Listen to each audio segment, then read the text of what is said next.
Здравствуйте, уважаемые гости и подписчики моего канала.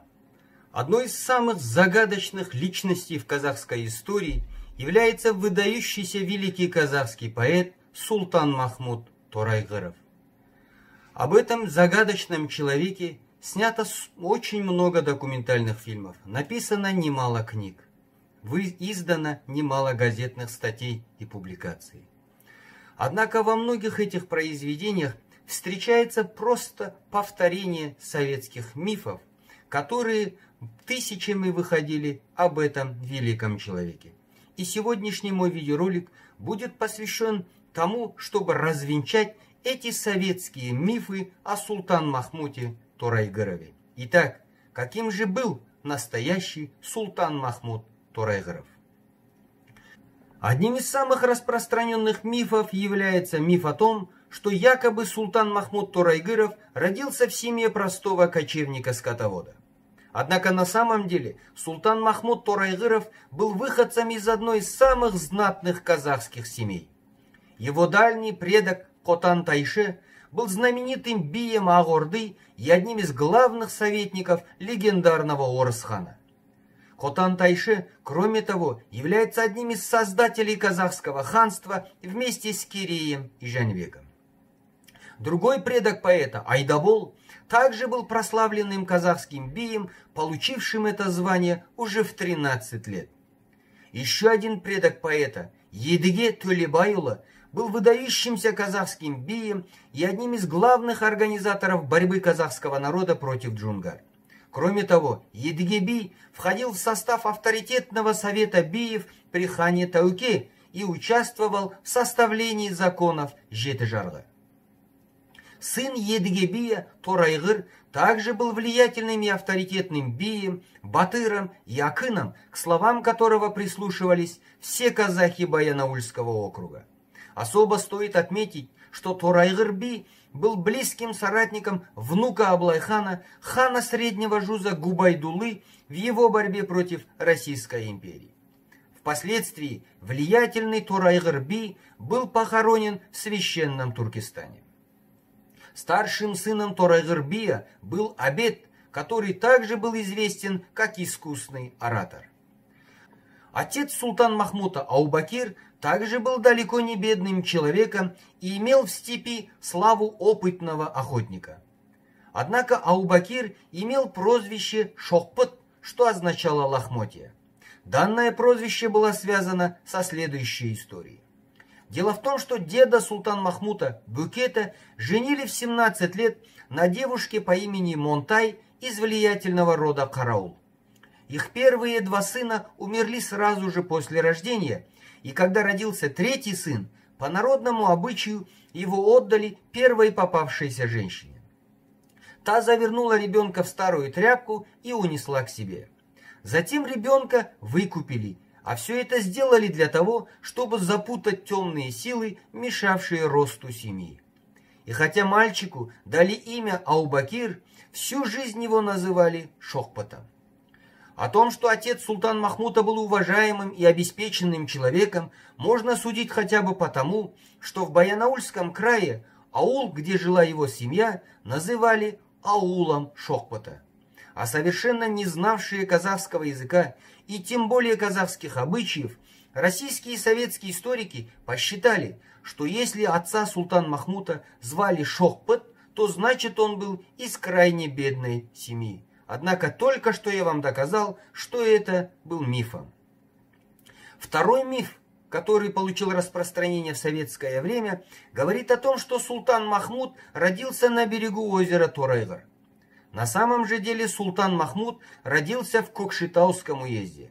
Однако в 1897 году его отец со всей своей семьей решает вернуться в родные земли и переезжает в Баянаульский край, поселившись недалеко от озера Торайғыр, которое было названо в честь его предка.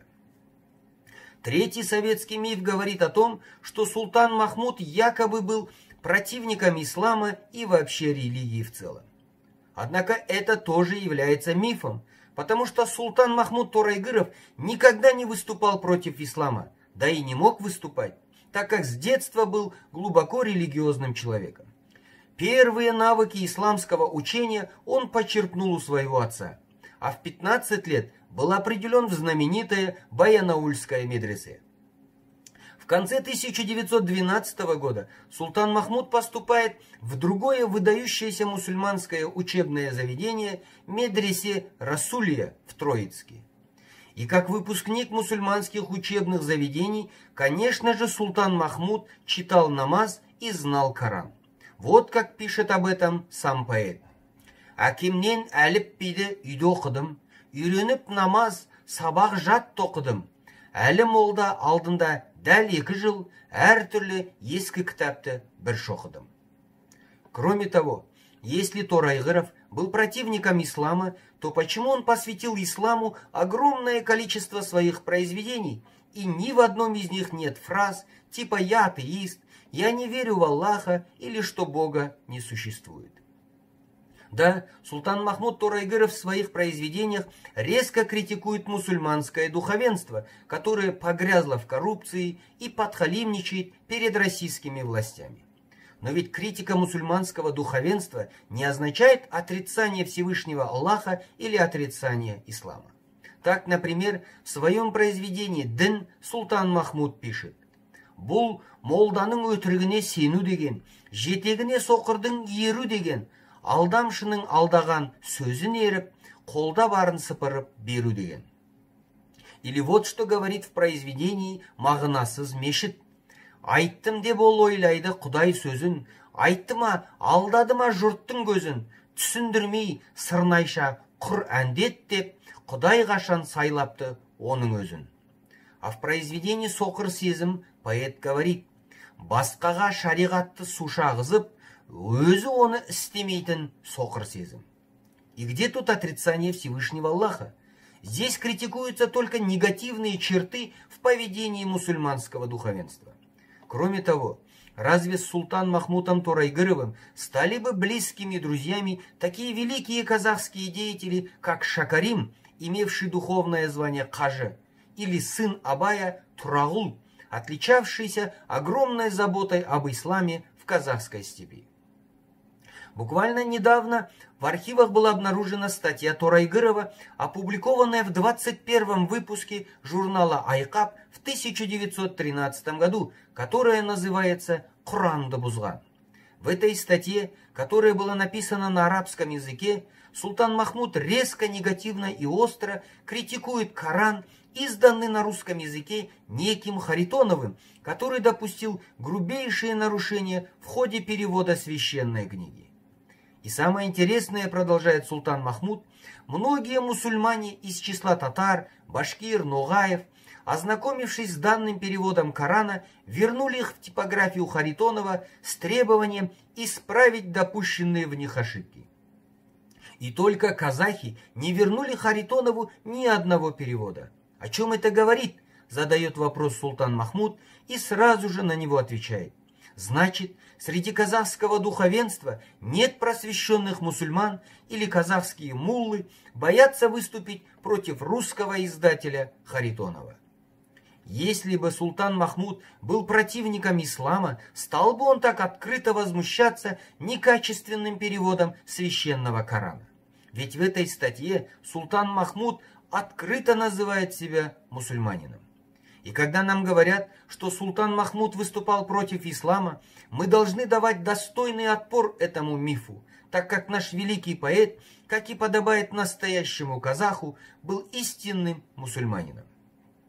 Четвертый советский миф гласит, что произведения Торайгырова якобы были впервые изданы только в советское время. Однако на самом деле это является открытой ложью и неправдой, так как первые статьи и первые произведения султана Махмуда были опубликованы на страницах первого казахского журнала «Айқап» еще в 1913 году.